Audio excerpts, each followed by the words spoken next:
Many times you find yourself pretending to be someone you're not just to avoid feeling out of place in conversations. Isn't that right? This can be the impact of ADHD, referred to as the inauthentic self. Learn to identify and change this game with the method I created and use every day. Check it out in the first link in the description. Hey, ADHD. Many of us who have the disorder face difficulties in maintaining relationships. It seems like we never get it right with anyone. People come and go for the same reasons. With the ADHD Club in action, you'll get to know yourself better and learn how to change the game. Check out the first link in the description. How can you help someone, a loved one close to you, who has ADHD?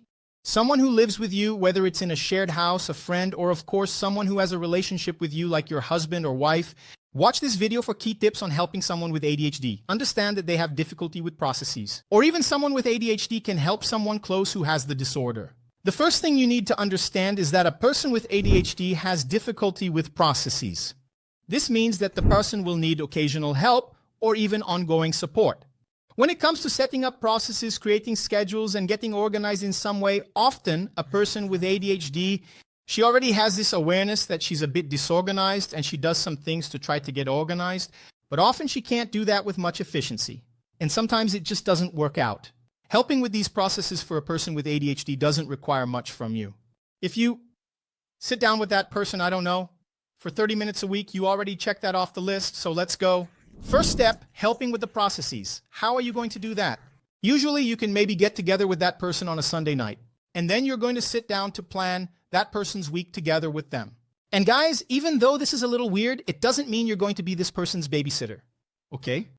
If you want to help, follow my instructions. The person will be grateful as it's what they need. After setting up, note the main points. And that person will be extremely grateful to you because that's exactly what they need. After setting up this routine, write down the main points in the schedule. You're going to list the tasks she needs to do that week. Put down the dates and times she needs to do things and also prioritize what she has to do first and then finally leave it for the end. Done. Once that's done, she will already feel a relief because she managed first thing to stop what she was doing, procrastinating on a Sunday night, to sit down and organize her schedule. Just that will reduce at least half of this person's natural anxiety. And now there's going to be a second ingredient that's very important, which is the clarity of the processes. People with ADHD usually feel anxious because they lack clarity. And this organization brings that clarity to the person. The second point of this first item would be to also hold them accountable. Somehow having remote access to that person's schedule and maybe reminding them, hey love, today is Tuesday at 6 p.m. You're going to have that commitment, everything's all set. Anyway, it's not about you policing the person, but if they feel comfortable with you giving them a little nudge every now and then, even if it's just a good morning. In the good morning message, man, that's already going to help a lot. The second point is to ask about their emotions. Periodically, it's really about asking, hey love, I see that you're really worried or anxious. Is something going on? Sometimes the fact that the person communicates with you brings the calm that the couple or the group of friends needs. For example, I usually talk to my wife when something isn't going the way I want it to. And the fact that I open up to her and say that something in my routine, for example, isn't working, she can naturally give me some insight. It goes, have you thought about doing such and such? Do it that way. I think you're overthinking this. Here, this isn't important, no? Do this here, it's better. Man, this chat about asking about emotions, knowing what's going on in our heads, man, that's just another kilo of worry you take off the head of someone with ADHD who's dealing with that unnecessary suffering. Because many times that little help can really unlock a lot of things. Third step, be willing to talk to find out how things are going professionally. Many times a person with ADHD is facing situations like this. They have a job, but they're not doing so well at it.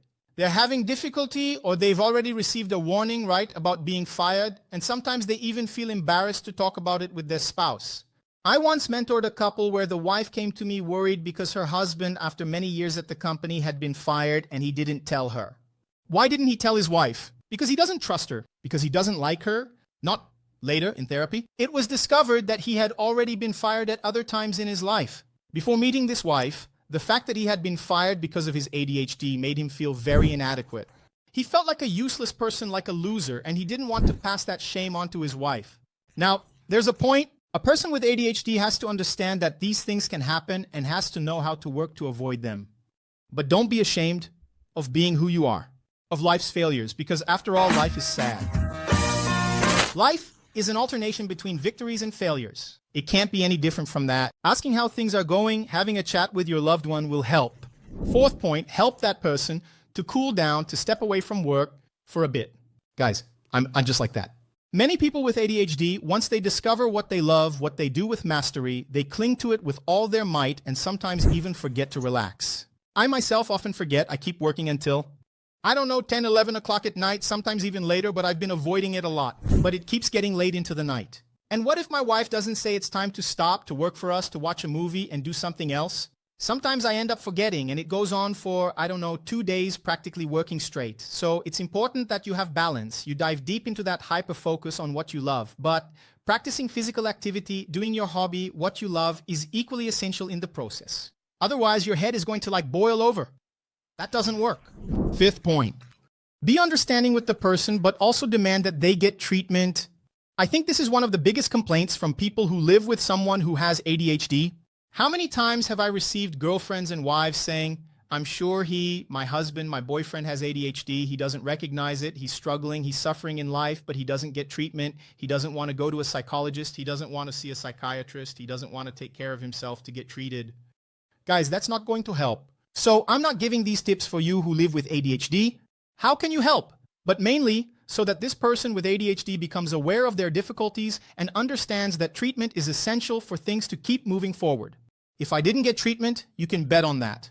Today, I absolutely wouldn't be married to my wife because there's no way I could be a completely dysfunctional adult, which is something that ADHD makes us, and the treatment, self-awareness, and all this work from ADHD Simplified allows me to have a life very much on track, enabling me to get married, organize things, have a business, and grow in life.